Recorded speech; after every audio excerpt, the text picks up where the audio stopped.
नमो सिद्धाणं नमो आयेयाणं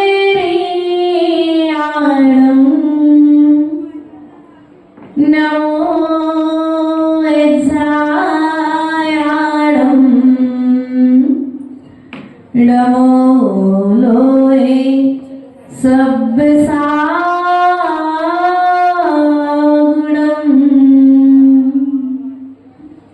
कावण्णमोकारं जिणवर बस हस बड्डमानस दर्शन मग्गं बोचामि जहाँ कमं समासेन ये शास्त्री राजे अति उत्तम शास्त्र प्यारा जो भी लिखा सच लिखा गुरु ने उचारा जो रहस्य गुरु जो रहस्य इसमें गुरु आप खोलो मैं मौनी हूँ अब यहाँ गुरु आप बोलो मैं मौनी हूँ अब यहाँ गुरु आप बोलो। बोले देवाधिदेव मूलक आदिनाथ भगवान की, देवाधिदेव वर्तमान शासनायक महावीर स्वामी की, आचार्य भगवंत कुंद स्वामी की, आचार्य भगवंत स्वर्ण विराट सागर जी महाराज की, आचार्य गुरुवर स्वर्ण विभव सागर जी महाराज की, अहिंसामय विश्व धर्म की।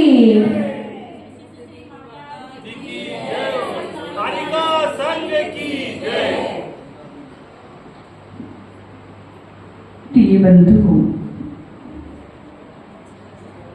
सम्यक दर्शन चारों गतियों में होता है, परंतु सम्यक चारित्र का आचरण मनुष्य गति में होता है और स्त्री पर्याय की अपेक्षा पंचम गुण स्थान तक हम पहुंच जाते हैं, अर्थात प्रत्याख्यानावणी कसाय। त्र्यंच गति का जीव भी पंचम गुण स्थान प्राप्त कर सकता है।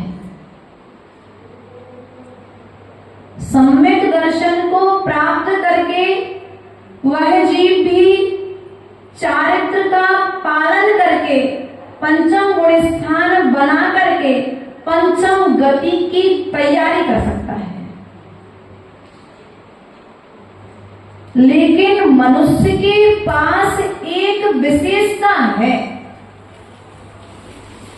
नरक गति का जीव पहले गुण स्थान से चौथे गुण स्थान के आगे नहीं जा सकता। देव गति का जीव पहले गुण स्थान से चौथे गुण स्थान के आगे नहीं जा सकता। त्र्यंच गति का जीव पहले गुण स्थान से पांचवें गुण स्थान के आगे नहीं जा सकता। लेकिन मात्र मनुष्य और मनुष्य में भी पुरुष, द्रव्य से पुरुष, भाव से कोई भी भेद हो सकता है। द्रव्य से पुरुष वेदी जीव कहाँ जा सकता है? पहले गुण स्थान से 14वें गुण स्थान तक की यात्रा कर सकता है। प्रिय बंधु, अब हमारे पास में व्यवस्थाएं तो बहुत सारी दी हैं, फैसिलिटीज तो हमें दी है, लेकिन उन फैसिलिटीजों का हम उपयोग नहीं करते। आचार्य भगवंत ने कल बताया था कि चारित्र से भ्रष्ट जीव तो अपना कल्याण कर सकता है, लेकिन सम्यक दर्शन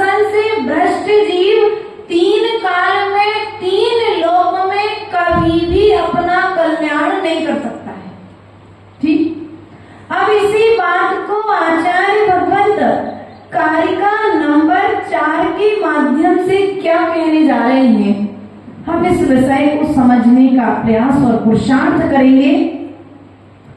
सम्मत रयन भट्टा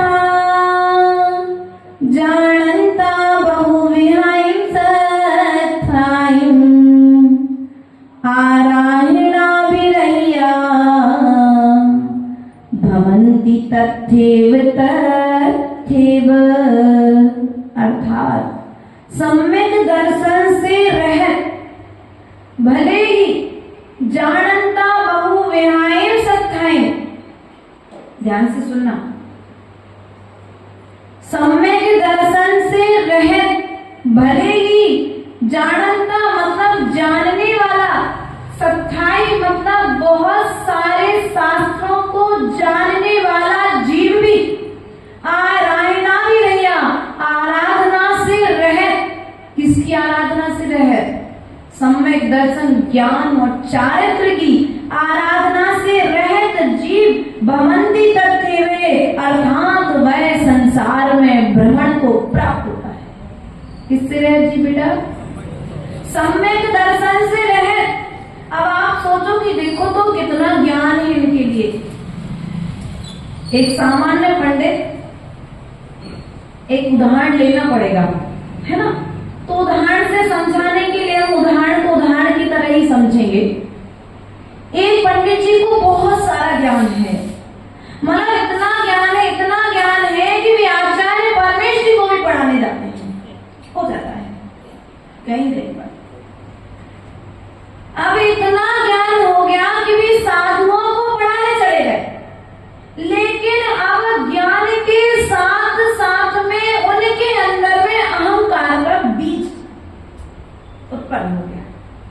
अरे मैं तो इतना ज्ञानी हूं कि मेरे ज्ञान के आगे पीछे कमंडलधारी क्या है, कुछ भी नहीं है। अब क्या हो गया? ज्ञान के कारण तुम्हें संसार के जीवों से सम्मान तो मिल जाएगा, लेकिन ज्ञान के अहंकार के कारण तुम्हें श्रद्धा नहीं मिलेगा। और जाना हमें स्थायी रूप से सिद्धालय है, और सिद्धालय में भी जाना एक इंद्री बनकर के नहीं जाना है। सिद्धालय में हमें मोक्ष रहित अवस्था अर्थात कर्मों से रहित होकर के जाना है। इसलिए उन शिवभूति मुनिराज के लिए हम यहाँ से नमस्कार करते हैं, जो सिद्धालय में जाकर के विराजमान हो गए। ज्ञान के बल पर शिवभूति मुनिराज के लिए मोक्ष नहीं मिला।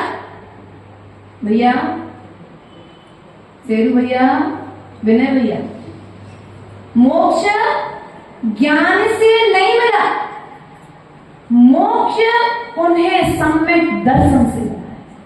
किससे मिला है? सम्यक चारित्र का पालन तो गुरु आज्ञा से भी जीवन भर से बहुत समय से कर रहे थे, लेकिन सम्यक ज्ञान का अभाव उनके अंदर में था। 12 वर्ष तक उन्हें नमोकार मंत्र याद नहीं हुआ।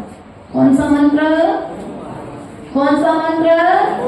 आपके 1 साल के बच्चे के लिए आप गर्भ में आते ही नमोकार मंत्र सुनाना प्रारंभ करते हो, और वह बच्चा एक उम्र पाकर के एक जैसे ही बोलना प्रारंभ करता है और नमोकार मंत्र बोलना सीख जाता है।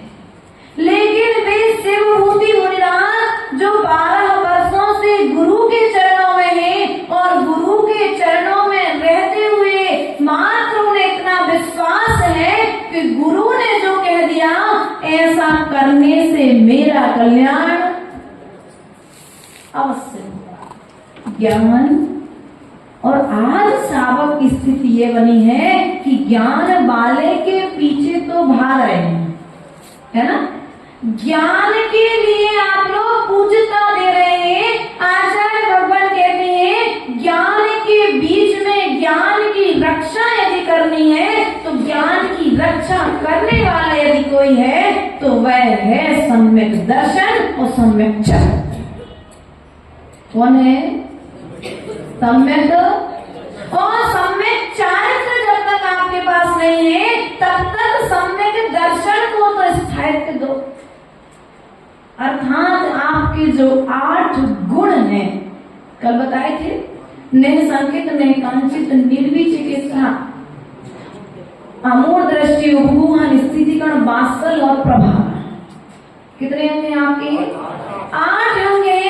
वह राजा उद्यान धन्य है जिसके सम्यक दर्शन की परीक्षा लेने के लिए स्वर्ग के 2 देव आए और उन देवों ने मुनिराज का भेष बना करके राजा के चौके में पहुंच करके मुनिराज को ऐसा दुर्गंधित बमन कराया कि सब श्रावक तो उस बमन की दुर्गंध से चौका छोड़ करके भाग गए, लेकिन उस राजा ने गिलानी नहीं की, अपने दोनों हाथों से उस बमन को साफ किया। ये है सम्यक दृष्टि का। और आज यदि हमारे सामने ज्ञानी साधु नहीं आए, थोड़ा सा ज्ञान कम हो, अरे ज्ञान नहीं क्या जाना साधु के पास, अच्छा भगवान कह रहे हैं, अरे प्रभाव वाला नहीं, पैसे वाला, सीधी को प्रभाव वाला साधु नहीं, पैसे वाला साधु, जिस साधु के आने से समाज के मंदिर का बैंक बैलेंस बढ़ जाए, है ना? ऐसी स्थिति है ना आजकल कई समाजों में, कि एफडीओ पे एफडीए बन जाए। ऐसे साधुओं को हम चातुर्मास कराएंगे, ऐसे साधुओं को हम लेकर के आएंगे, ऐसे साधुओं के लिए हम उनके चरणों में जाकर के बैठेंगे और एक बार नहीं 2-2 बार जाएंगे। वो गांव में नहीं है तो 500 किलोमीटर दूर से लेकर के आएंगे। क्यों? क्योंकि पैसा आने वाला है। मंदिर के अभी ज्ञान से किससे मतलब हो गया?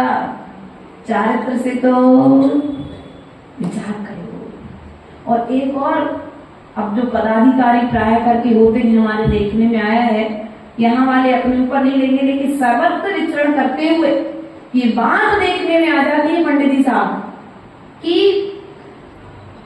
एक बार कहीं हमारा विहार चल रहा था और हमने कहा कि भैया आप अध्यक्ष हो तो आपको साधु की और समाज की व्यवस्थाएं देखनी चाहिए। मंदिर में जिन जिन व्यवस्थाओं की जरूरत है उन व्यवस्थाओं को पूर्ण करना चाहिए।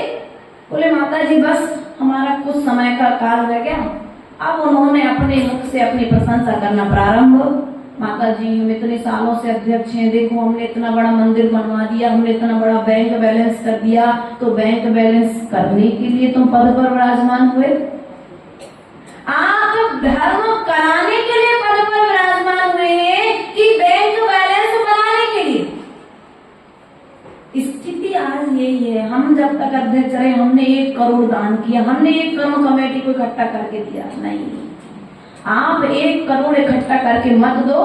जो नई पीढ़ी आज भटक रही है उसके विकास में जो पैसा आया है उस पैसे को उनके विकास में लगा दो, तो जैन धर्म का जो ह्रास हो रहा है वह ह्रास नहीं होगा।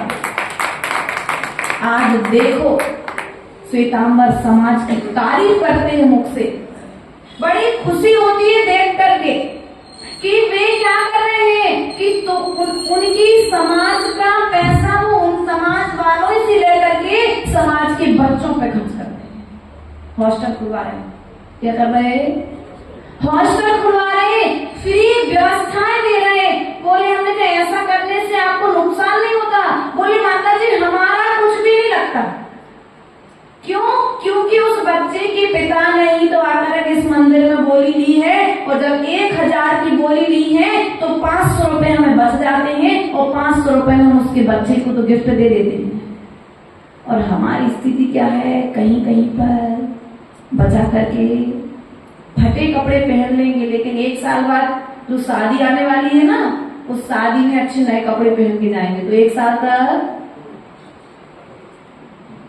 खाएंगे नमक रोटी, और कल रिश्तेदार आने वाले तो ड्राई फ्रूट के डिब्बे भर करके। ऐसा नहीं करना है। ज्ञान का फल चारित्र है, और आचार्य भगवान कहते हैं ज्ञान की अकेले, क्या अकेले ज्ञान की पूजा जैन दर्शन के अंदर में सम्यक दर्शन से सहज, सम्यक चारित्र से सहज ज्ञान की पूजा है। और हम श्रावक आज ज्ञान को मात्र महत्व करके चारित्र की ओर ध्यान हमारा। एक पंडित जी की कहानी आती है, सुनी होगी, भटा का त्याग है ना, पर्युषण पर्व प्राय करके पंडित जी लोग सुनाते हैं। एक पंडित जी नगर में प्रवचन करने आए और उन पंडित जी ने कहा कि देखो भटा इतने अभक्ष्य हैं, बैगन नहीं खाना चाहिए।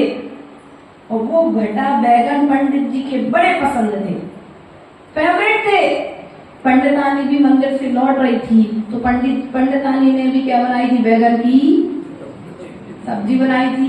अब क्या किया, तो बैगन की सब्जी, उसने सुना कि पंडित जी ने आज बैगन का त्याग कराया है, तो एक काम करो, पंडित जी तो खाएंगे नहीं, जब सबका त्याग कराया तो खुद भी करके आएंगे त्याग। तो पंडितानी ने जो सब्जी बनाई थी उसको बाहर फेंक दिया कि कोई जानवर खा जाएगा। अब पंडित जी जब मंदिर से आए तो उन्होंने देखा अरे बैगन की सब्जी यहाँ किसने फेंक दी। पंडित जी घर के अंदर प्रवेश करे, बोले लाओ भैया भोजन लाओ। थाली लगाए, थाली में लौकी की सब्जी आ गई। तो पंडित जी बोले आज बैगन की सब्जी क्यों नहीं है? तो बोले आप नहीं तो आज बैगन का त्याग कराया है, उसके दोष लगते हैं, आपने बताया है अभक्ष्य, इसलिए हमने बैगन की सब्जी बनाई तो थी लेकिन बाहर। तो बोले ऐसा क्यों? तो बोले वो तो उपदेश तो हम सबको सुना रहे थे, स्वयं के लिए थोड़ी ना कह रहे थे। तो ऐसे बाहर से उपदेश देने वाले बहुत हैं, लेकिन अंदर में आचरण करके जो उपदेश देते हैं उस आचरण का प्रभाव हमारे जीवन पर पड़ता है। अर्थात सम्यक चारित्र सहित जो ज्ञान है वह पूज्यता को प्राप्त है। थोड़ा सा ज्ञान भी है, टन भर ज्ञान और कण भर चारित्र। क्या? टन भर ज्ञान और कण भर, टन भर ज्ञान की अपेक्षा कण भर चारित्र पूजनीय है।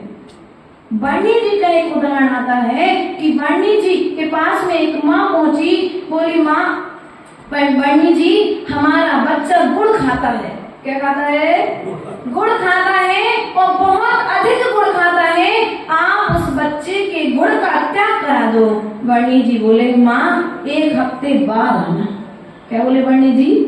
माँ 1 हफ्ते बाद आना, 1 हफ्ते बाद हम आपके बच्चे का गुड़ का त्याग करा देंगे। तो जो महापुरुष होते हैं ना, यदि उन्हें लगता है कि इस आचरण में हम कहीं कमजोर हैं तो पहले वे उस आचरण का स्वयं पालन करते हैं, फिर दूसरे से पालन करने की बात कहते हैं। वर्णी जी ने भी यही किया, क्योंकि वर्णी जी को भी बचपन से गुड़ बहुत पसंद था।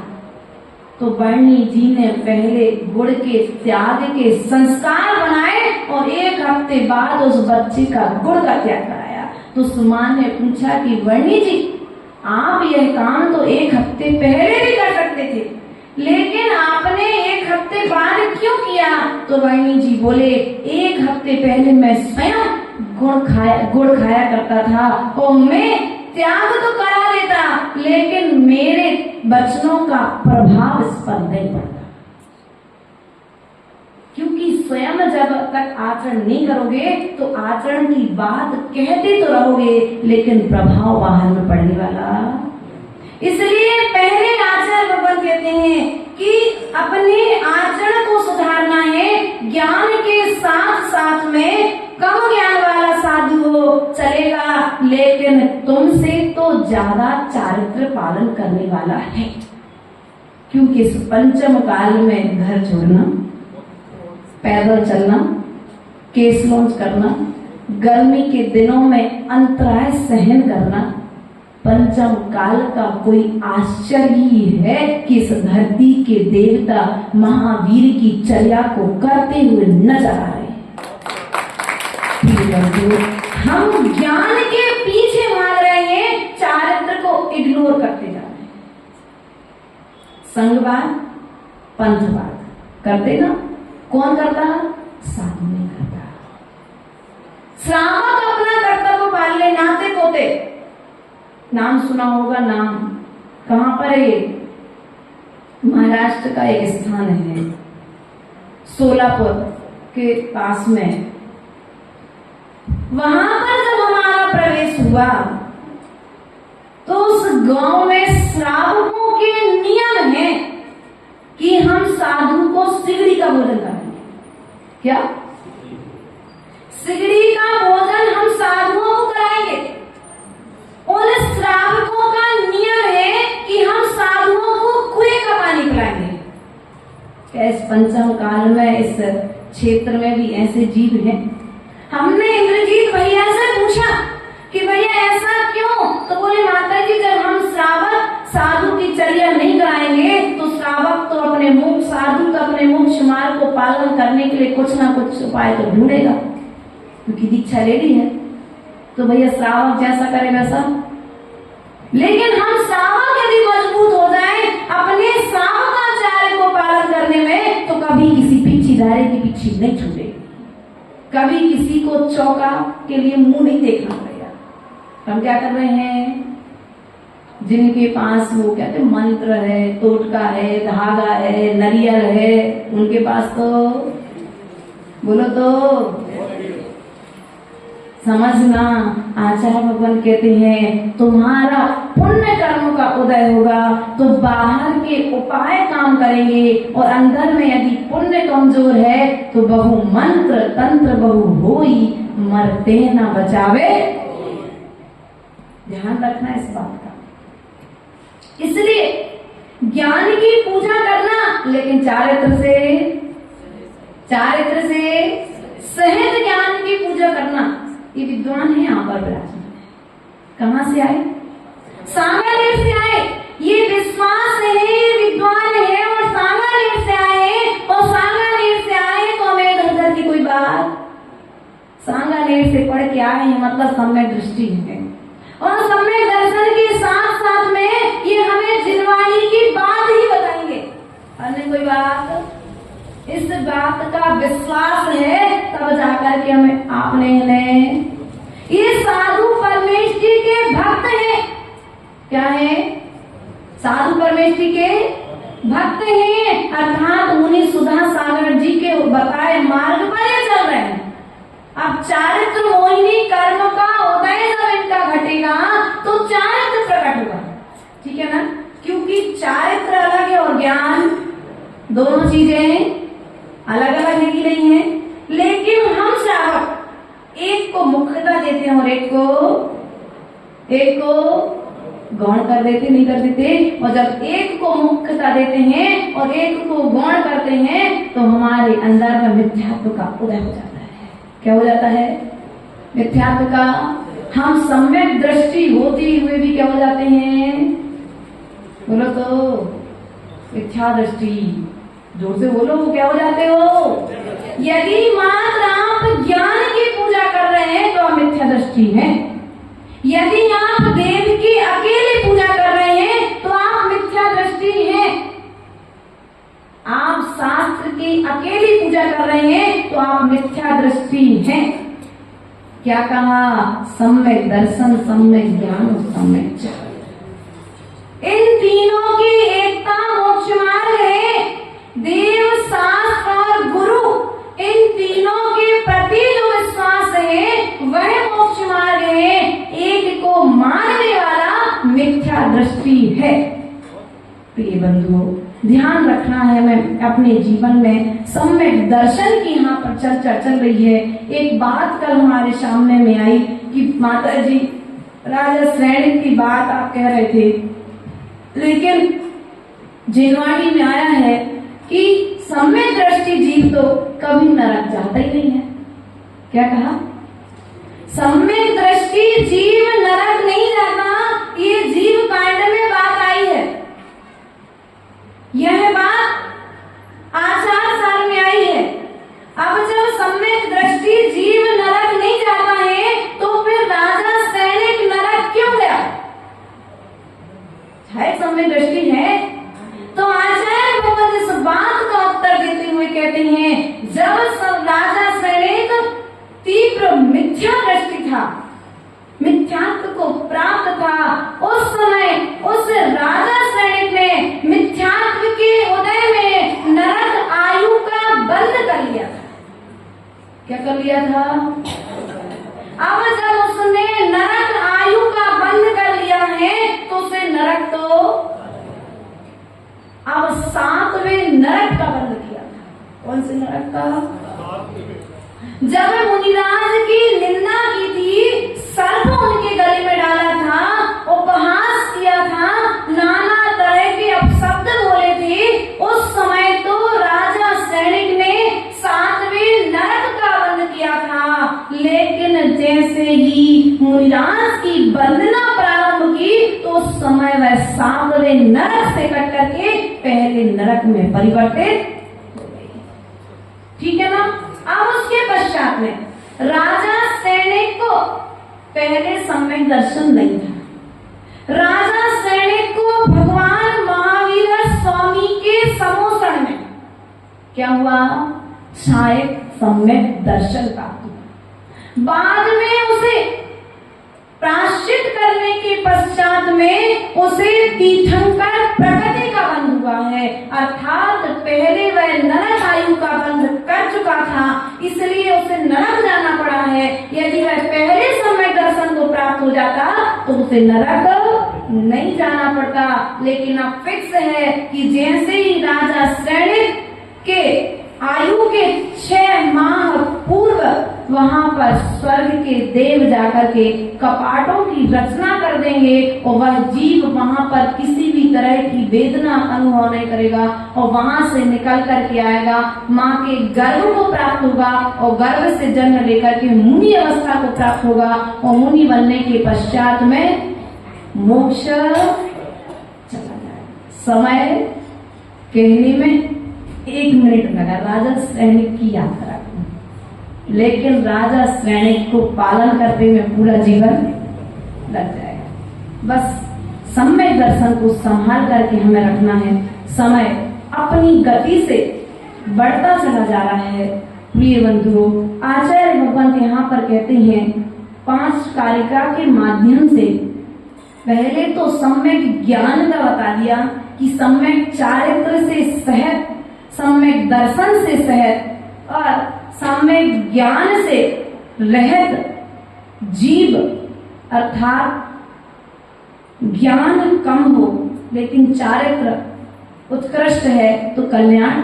शिव भूति मुनिराज के साथ में भी यही हुआ कि ज्ञान कम था लेकिन तुष्मात भिन्नम, दाल अलग है, छिलका अलग है, मात्र इतना भेद विज्ञान हुआ तो उन्हें केवल ज्ञान प्रकट हो गया।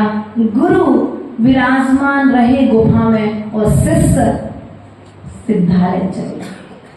गुरु वहीं पर विराजमान रह गए और शिवभूति केवल ज्ञान को प्राप्त हो गए। गुरु के पास समाचार आया कि शिवभूति मुनिराज को केवल ज्ञान हो गया।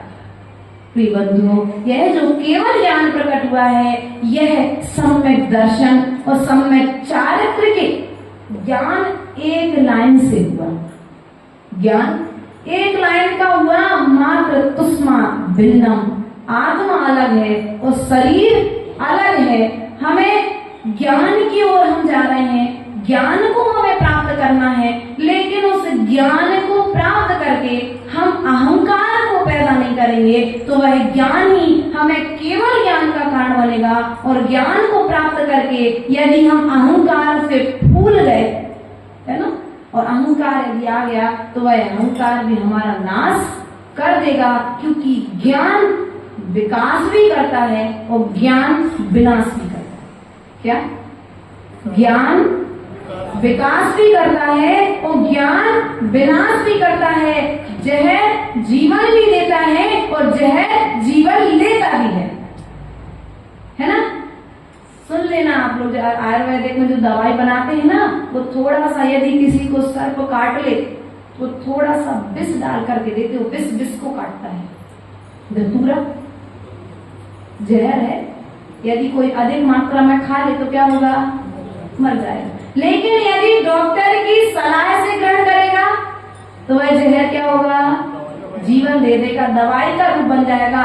उसी प्रकार से यह जो सम्यक ज्ञान है, वह सम्यक ज्ञान हमारे लिए यदि अहंकार को पैदा करने वाला है, कसायों को बढ़ाने वाला है, तो वह ज्ञान भी हमारे लिए संसार में डालने वाला है। और यदि ज्ञान हमारे लिए विनय का कारण बन रहा है, तो वह ज्ञान भी हमारे लिए मोक्ष ले जाने वाला है। आचार्य भगवत यहाँ पर बहुत प्यारी सी बात कह रहे हैं, सम्मत विरह्याणम सुट्टो वियुग्रम तवं चरन्ताणं नालहन्ति गोहिनाहं अभिवासस्य सहकोडिहिम्। अर्थात सम्मत विरह्याणम, सम्यक दर्शन से रहित व्यक्ति, क्या कहा? सम्यक दर्शन से रहित व्यक्ति हजारों वर्ष तक कठोर तपस्या करे। कितने वर्ष तक? हजारों वर्ष तक उग्र तवं चरन्ताणं, अर्थात हजारों वर्ष तक कठिन तप करे। नालहन्ति गोहिनाहं, अर्थात उसे बोधि की प्राप्ति नहीं होती है। यदि सम्यक दर्शन नहीं है, तो सम्यक दर्शन से रहित हजारों वर्षों तक किया गया तप तुम्हें मोक्ष को देने वाला नहीं है। अभिवास सहकोड़ी, अर्थात हमें प्रयास और पुरुषार्थ करना है कि हमें सम्यक दर्शन को प्राप्त करना है। रयनसार ग्रंथ में आचार्य गोविंद कुंद स्वामी ने सम्यक दृष्टि श्रावक के 77 गुण बताए हैं। कितने गुण बताए हैं? 77 गुणों में आचार्य भगवत ने कहा 8 मूल गुणों से, जो आपके सम्यक दर्शन के जो गुण हैं, 8 गुणों से सहित 7 प्रकार के भयों से रहित, 6 प्रकार की जो मूर्ताएं हैं उनसे रहित, 25 प्रकार के मल दोषों से रहित, इस प्रकार से आचार्य भगवान ने विवक्षाएं की हैं। तो हम प्रयास और पुरुषार्थ करें। यदि सम्यक चारित्र का पालन कर रहे हैं तो श्रद्धान पूर्वक करें, और ज्ञान को ग्रहण कर रहे हैं तो श्रद्धान पूर्वक करें, क्योंकि ज्ञान के बिना, श्रद्धान के बिना ज्ञान भी विफल है, और श्रद्धान के बिना चारित्र विफल है। अर्थात श्रद्धान से दोनों चीजें तुम्हारे लिए सिद्धि को देने वाली हैं, और श्रद्धान से वह तुम्हारे लिए सम्यक ज्ञान और सम्यक चारित्र मात्र में तुम्हें मोक्ष दिलाने की ताकत नहीं है। इसलिए पंचम काल में श्रावक होकर के यदि कुछ प्राप्त करना है तो वह मात्र सम्यक दर्शन प्राप्त कर लो, देव शास्त्र गुरु के प्रति श्रद्धान कर लो, निश्चित ही हमारा कल्याण होगा। इन्हीं भावनाओं के साथ में बोले परम पूज्य आचार्य गुरुवरेश्वर विभव सागर जी महाराज जी की, अहिंसामय विश्व धर्म की। चलिए प्रार्थना के लिए सभी स्थान पर खड़े हो जाएं, और ये कायट सब अपने अपने साथ में ले जा सकते हैं ना। प्रार्थना की छंदी पावन ही प्रभु सुन लीजिए,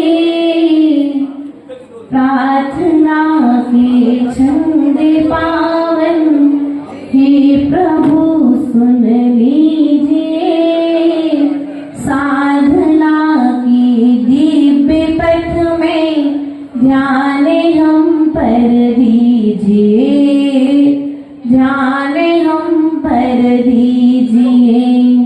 हम लघु बालक तुम्हारे, तुम हमारे देवता, हम लघु बालक तुम्हारे, तुम हमारे देवता। ज्ञान मंदिर में पधारो, मंत्र अनुशासन सिखा गुरु, कृपा हम पर कीजिए, साधना के दिव्य पथ में ध्यान हम पर कीजिए। शिक्षा बने सर्वौषधि, यह स्वस्थ भारत देश हो, विश्व के कल्याण हेतु आपका संदेश हो। एक भारत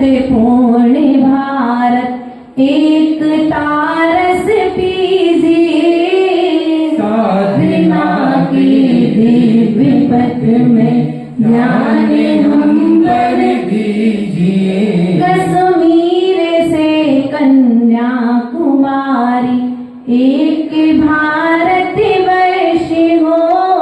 राष्ट्र हित तन मन समर्पित राष्ट्र हित आदर्श हो। जीना सफल होगा हमारा राष्ट्र हित में जो जिए। साधना के दिव्य पथ में ध्यान हम पर दीजिए। देना के दिव्य पथ में ध्यान हम पर दीजिए। जिनवाणी के ज्ञान दे सूझे लो कालो, सोवाणी मस्तक नमो सदा नित्य हो दो। ये जिनवाणी भारती तो हिज पोदिन ने